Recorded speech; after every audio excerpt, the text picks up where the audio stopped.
ফজরের 2 রাকাত সুন্নাত এ পুরো দুনিয়া আর দুনিয়াতে যা কিছু আছে সব কিছুর চাইতে উত্তম। তাহলে যে 2 রাকাত সুন্নত পৃথিবীর চাইতে উত্তম, ওই 2 রাকাতের সুন্নতের পরে যে 2 রাকাত ফরজ রয়েছে, এই ফরজের আল্লাহু আকবার কি দিয়ে মিটাবা? এই ফরজের সামি আল্লাহু লিমান হামিদা কি দিয়ে মিটাবা? কত টাকার মালিক হয়েছে তুমি নামাজের কাফারা দিবা?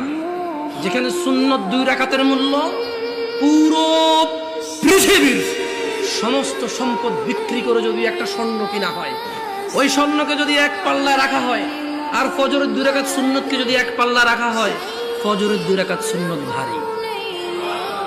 ওই সুন্নত এত ভারী হলে ওই ফজরের নামাজের ফরজ যেটা তুমি ঘুমের মধ্যে কাটিয়ে দাও, ওই 2 রাকাত ফরজের আল্লাহু আকবার, সামি আল্লাহু লিমান হামিদা, আত-তাহিয়াতু সুবহান রাব্বিয়াল আযীম, সুবহান রাব্বিয়াল আলা কি দিয়ে কিনবা তুমি?